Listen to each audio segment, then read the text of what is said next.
Kan ini mau PCR, karena aku asistennya Bang Panji harus aku dulu yang PCR, memastikan semuanya aman, baru Bang Panji PCR.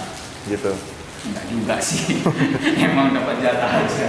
Mbak nanti dicoloknya ke mata aja ya, jangan ke hidung. Nanti kok agak pura-pura sakit gitu biar ratingnya naik. Harus ya? Iya. Ya, jangan. Nah.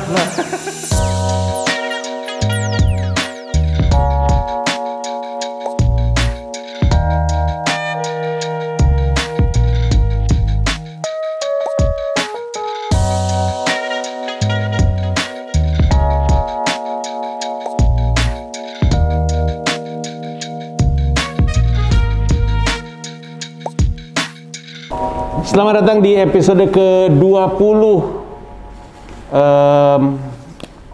0044 Weekly Vlog. Sampai lupa namanya gue. Gue hampir ngomong siniar Hiduplah Indonesia Maya. Episode ke-20 0044 Weekly Vlog. Ini markas Comika. Tadi gue habis PCR test karena besok ada Hiduplah Indonesia Maya live show di comikacomedy.club. Saya datang dengan kopi Verando. Tadi kami juga beli. Bagus. Bagus. Kopi Verando Grande. Bonar hari ini stand up Indo banget anaknya. Yoi. Sepatunya kok bukan sepatu stand up Indo? Enggak musuh Bang kemarin. Enggak dapat berarti. Kaki lu ukurannya berapa? 42. Ya gua 47. Tadinya mau gua kasih aja ke lu. Iya, sayang sekali. Habis ini kami mau technical meeting untuk besok acara, habis itu ntar gue balik ke rumah. Gitu.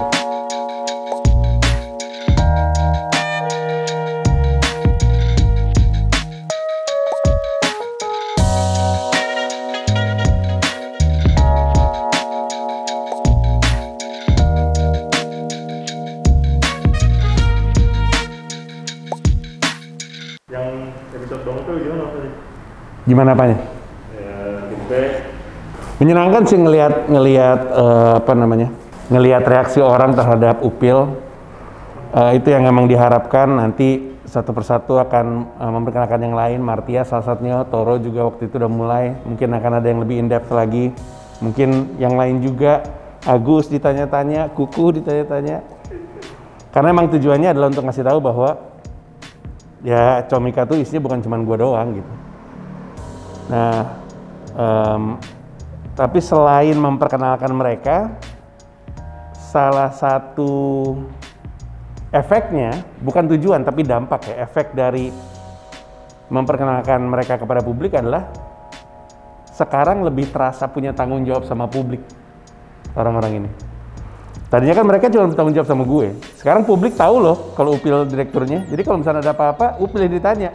Perasaan di 0044 Weekly Vlog, gue denger lu ngomongin soal Ina Inu, kok? Ya gitu kan?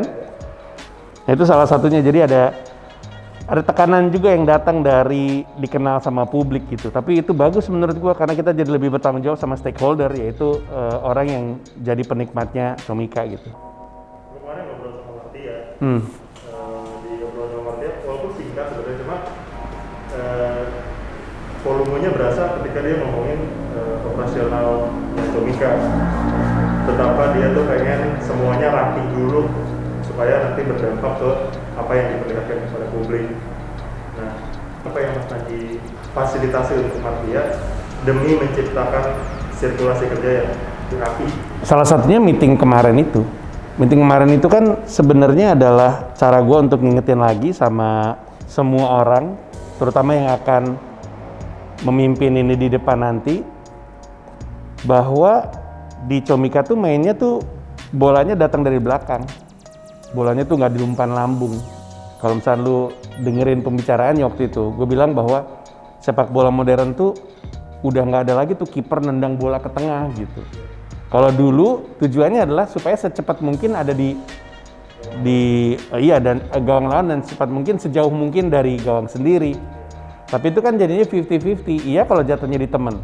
Kalau jatuhnya di lawan, ada yang nguasain bola mereka. Kita jadi ke bawah sama temponya mereka. Nah sama, di Comika juga semuanya itu harus lewat bawah. Yang berarti semuanya lewat Martia. Tapi habis itu gue bilang juga sama Martia, jangan kelamaan nahan bola ya. Dan jangan lepas juga bola. ketika lu di tengah semua lebih cepat, Mar. Tanya aja sama, coba lu telepon Iniesta deh, bener ditanya. Dia akan cerita hal yang sama. Di tengah tuh semuanya lebih cepat karena lu ketemu bola terus. Nah, jadi yang gue coba untuk fasilitasi supaya Martia dapat apa yang dia pengen adalah memastikan bahwa semua orang tahu, semua harus lewat Martia. Nggak ada nih yang Martia nggak tahu. Kemarin ada penunjukan server engineer, Martia nggak tahu. Terus waktu itu pelepasan vendor website untuk CCC, Martia nggak ngelewatin prosesnya. Akhirnya bener, ternyata orangnya ngilang. Ada yang kayak gitu-gitu. Nah jadi mesti diajak duduk bareng dan dikasih tahu. Ini kita tuh berkali-kali tuh bolanya lepas gara-gara kita langsung ke sana gitu. Nah gue tahu tuntutan gue adalah cepat. Gue selalu bilang gitu, yang penting cepat. Tapi itu cepat dan buru-buru tuh beda. Kita mesti belajar gimana caranya bolanya dari kaki ke kaki, tapi cepat. Itu yang kita mesti pelajarin.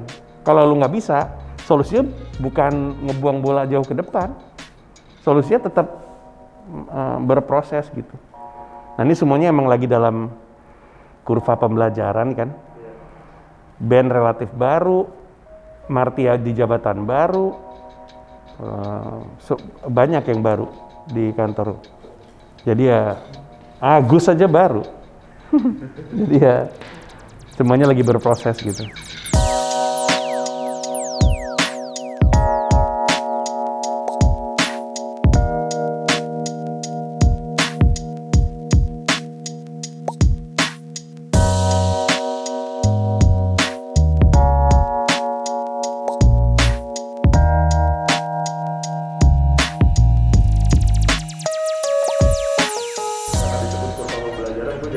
Paham kenapa akhirnya Mas Panji menempatkan porsi yang begitu besar ke orang-orang yang Mas Panji sebut sebagai future leaders of Comika.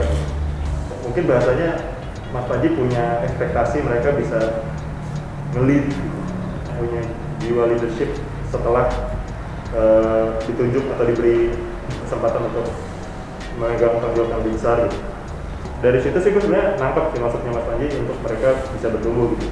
Tapi untuk jalanin bisnis aja misalnya, belajar leadership kan nggak cepet gitu Mas, maksudnya itu dibutuhkan lifetime learning gitu untuk punya sisi leadership dalam diri setiap orang gitu. Kenapa Mas Panji tetap milih untuk menaruh kesempatan untuk belajar leadership ke mereka, padahal Mas Panji punya opsi untuk invest di SDM lain yang mungkin udah punya sisi leadership, tapi mereka ini ditandemin sama si orang yang punya sosok leader. Kenapa sebegitu besarnya gitu harapan Mas Panji untuk mereka sendiri yang tumbuh? Yang paling susah di Comika adalah menumbuhkan kesadaran di semua orang yang kerja di Comika bahwa dia bekerja untuk memastikan komedian hidup dari karya. Paling susah. Terutama untuk yang bukan stand up comedian. Itu susah sekali.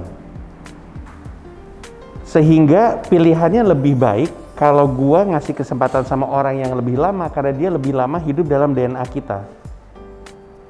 Ketimbang gua bawa orang dari luar. Tentu skill leadership-nya mungkin lebih baik. Tapi ada istilah you can't teach an old dog a new trick. Lu nggak bisa ngajarin anjing yang tua trik yang baru. So, kalau misalkan gue ngelihat ada seorang eksekutif dari sebuah perusahaan yang oke, gue tarik ke sini, tentu mungkin ada banyak manfaat yang gue suka dari dia. Tapi untuk berharap dia peduli sama komikanya, di Comika, nggak mudah orang yang lama aja nggak numbuh-numbuh. Nah jadi akan lebih mudah sebenarnya untuk gue ngajak semua orang yang udah pernah ngelihat proses ini naik bareng-bareng. Karena mereka ngelewatin prosesnya. Dengernya udah lebih sering gue ngomongin soal ini. Dan seperti yang kita tahu, untuk sebuah pesan bisa masuk ke dalam kepala emang harus diucapkan berulang-ulang. Akan ada masa di mana gue nggak ada di situ untuk ngucapin itu berulang-ulang. Sehingga lebih ideal untuk gue, lebih mudah juga untuk ngajak orang yang udah sering denger itu sebelumnya ke atas. Di sisi lain, gue datang dari dunia radio. Di dunia radio, semua orang tuh pengen kerja di prime time. di prime time. Dan pada awalnya idealnya adalah yang siaran di prime time adalah penyiar reguler yang bagus kemudian masuk ke situ. Terus saja. Sampai suatu hari ternyata penyiar regulernya nggak dianggap oleh radionya cukup mumpuni untuk ngisi prime time. Akhirnya radionya ngambil dari luar nama-nama orang terkenal karena nggak narik rating. Tapi yang selalu gue lihat terjadi di radio-radio seperti itu adalah demotivasi orang-orang yang ada di bawah. Ya, bukan gue. Nah, salah satu yang paling gue khawatirin juga adalah semangat orang yang kerja di sini. Karena kan salah satu alasan kenapa 0044 ini hadir pertama kali adalah karena gue nggak pengen kerja sama zombie. Nah, jadi menyenangkan juga untuk ngomong sama orang yang masuk ke Comika atau siapapun bahwa ada rentang karir, ada jenjang karirnya di sini. Lu ngeliat Upil datang dari finance officer untuk kemudian jadi operational manager untuk kemudian megang perusahaan. Sama seperti Martia juga dari operational, kemudian dari finance ke operational, terus gitu kita nggak tahu nanti ke depannya seperti apa. Atau Ben yang tadinya road manager, kemudian akhirnya megang event, habis itu jadi megang head of promotor, atau Toro yang tadinya kurir, sampai bisnis manajernya gua gitu. Jadi orang ngelihatnya ini tempat yang bagus juga untuk belajar karena orang dikasih kesempatan untuk bertumbuh gitu. Tapi gue nggak mau menutup kemungkinan bahwa gue mungkin akan ngelakuin itu dari luar. Itu peluang yang selalu ada. Tapi nanti gue akan menimbang jabatan mana yang menurut gue bisa menggunakan orang dari luar kultur ini. Dan mungkin bisa juga gue nemu orang yang udah setuju dengan kulturnya. Bisa aja gue bawa tiba-tiba, misalnya Ajis 2000, dia bukan orang dari perusahaan ini. Apakah dia bernafas dengan kulturnya Comika? Iya, gue yakin. Ketika dia memimpin stand up Indo, dia punya credo yang kurang lebih sama-sama kita. Jadi ketika dia masuk ke sini, nggak sulit untuk menanamkan itu karena dia tahu gitu. Nah, itu bisa aja terjadi. Ya, tapi kan itu kan bukan operation bisnis, bukan finance juga gitu. Itu ada sesuatu yang artinya ada jabatan-jabatan yang gue nggak bisa sembarangan narik orang gitu karena nafasnya belum tentu sama dengan budayanya Comika gitu. Iya. Berarti sebenarnya lebih ke pertimbangannya lebih kepada penempatannya.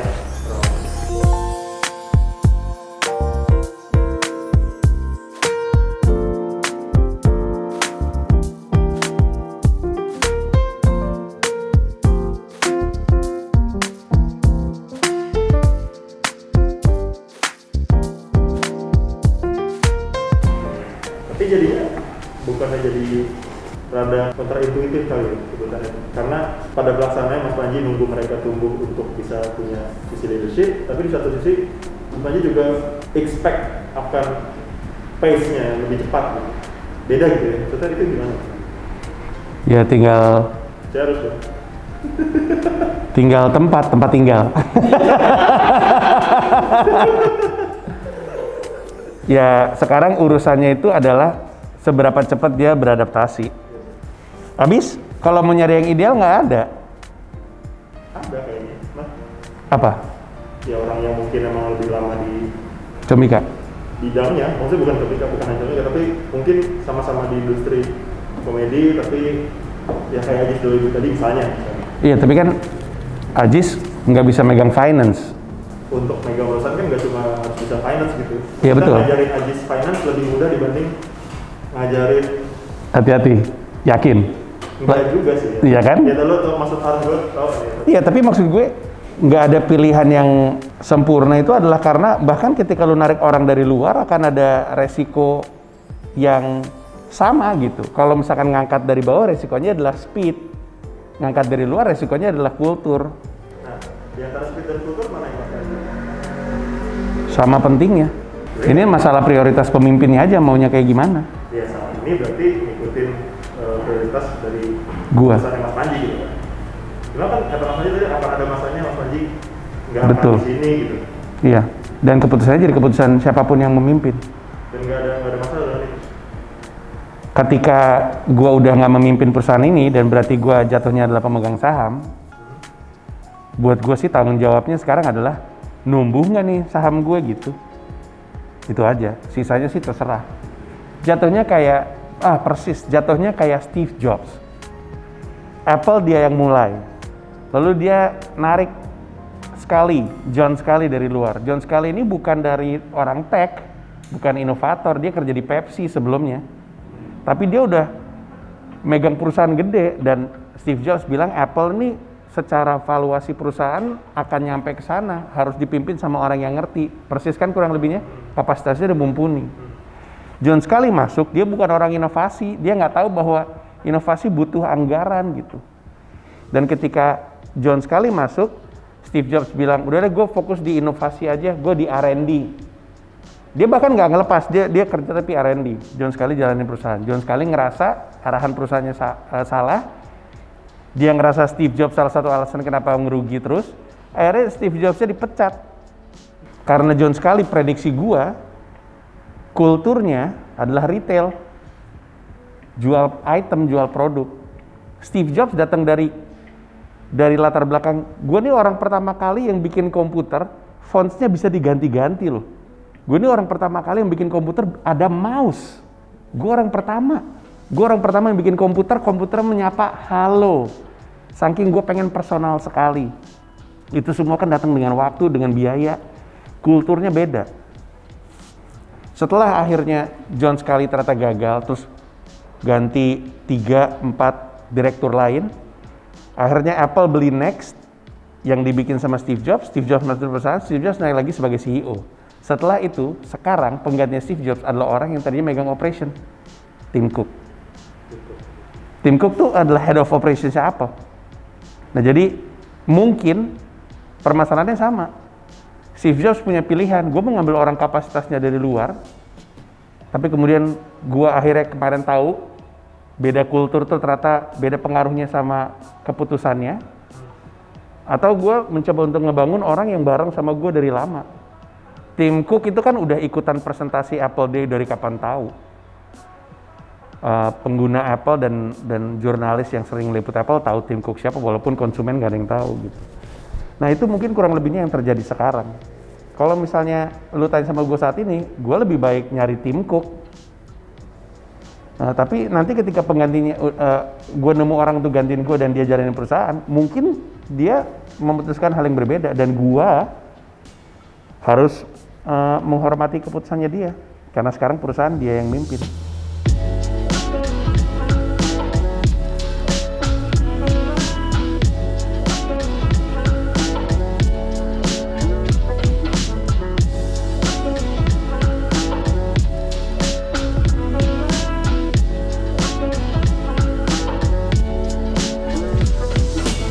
Semua ya Martia dan Bang Upil, setelah gue tanya apa yang melekat di Mas Panji dengan proses mereka adalah karena Mas Panji ngasih banyak kepercayaan ke mereka.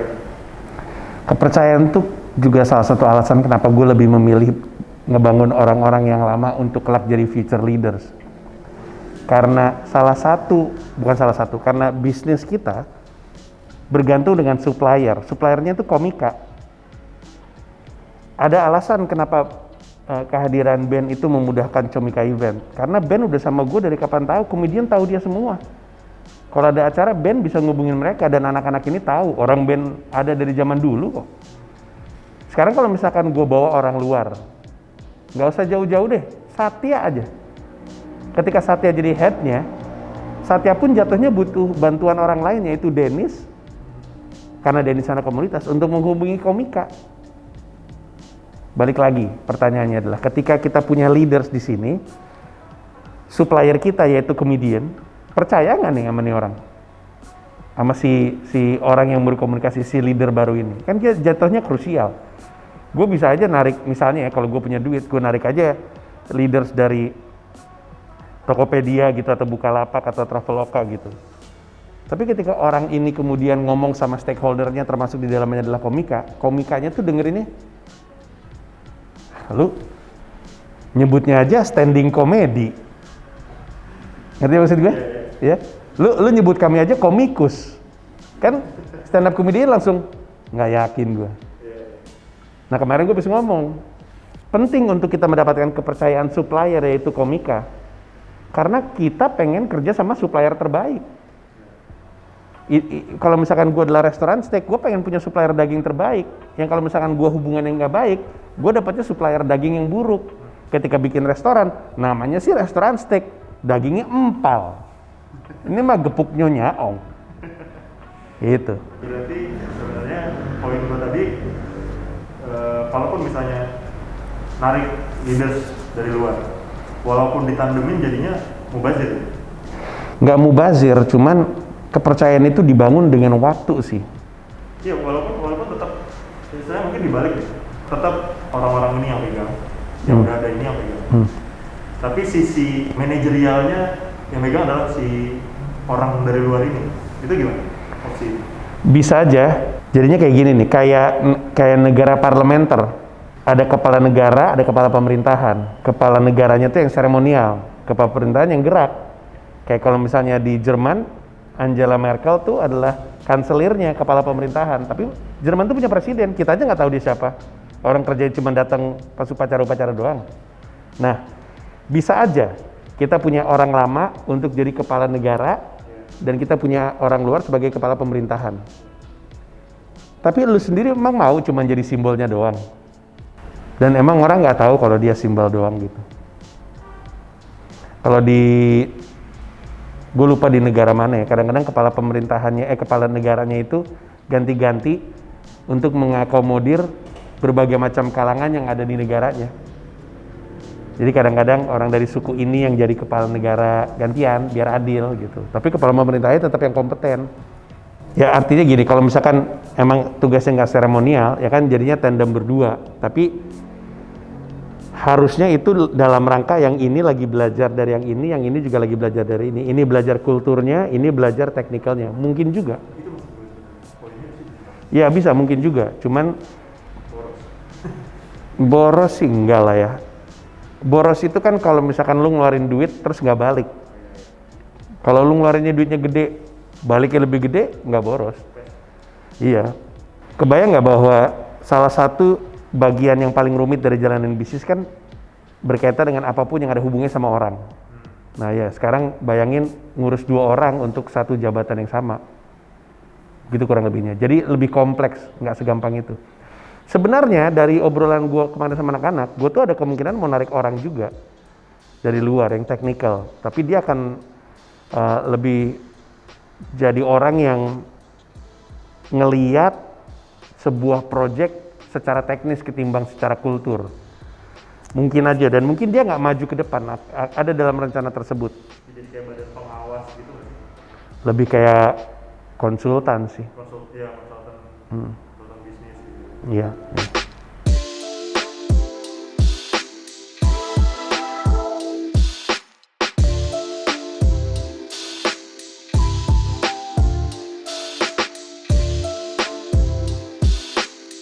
Oke, selesai PCR test, selesai dan hasilnya negatif.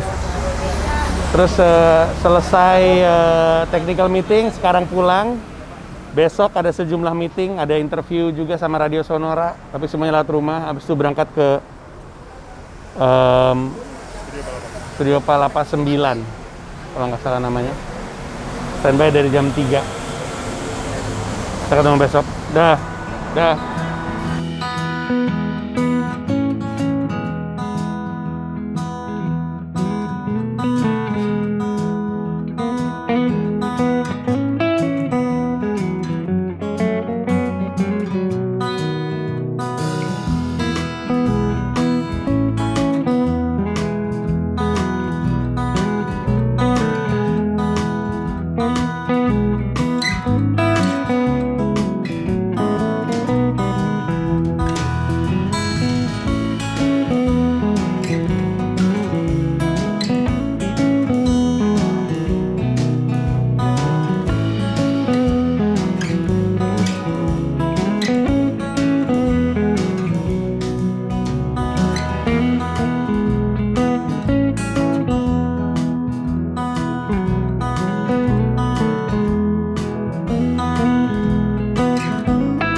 hari ini usai juga, barusan kami udah jalanin Hiduplah Indonesia Maya live show.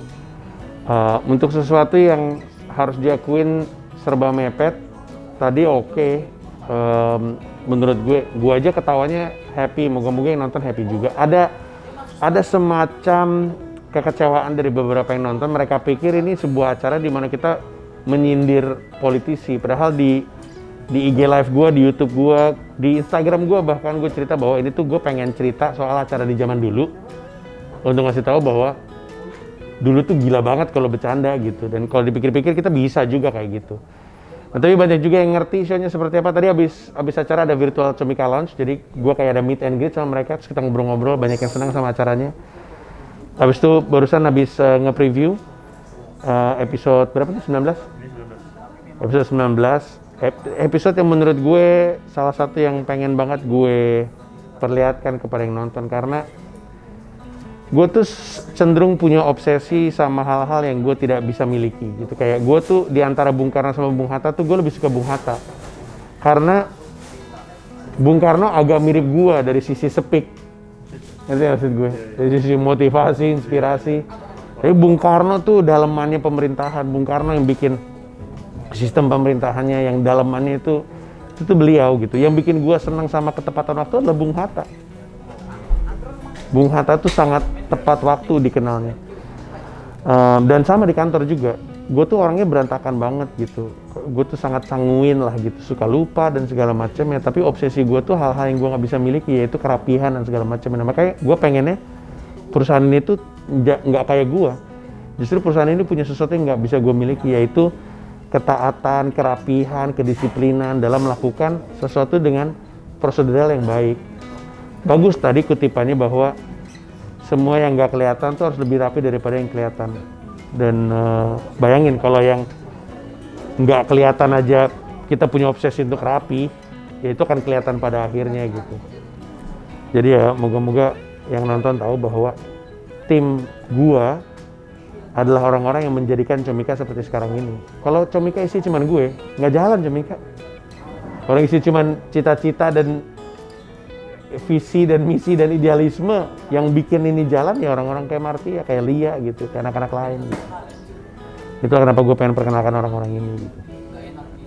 Jadi kalau ada di luar sana yang mengagumi Comika, yang aspek dari Comika yang membuat mereka kagum adalah orang-orang ini sebenarnya, ketimbang gue. Gitu. Jadi sekarang saya akan pulang, beristirahat, dan kita ketemu di episode berikutnya.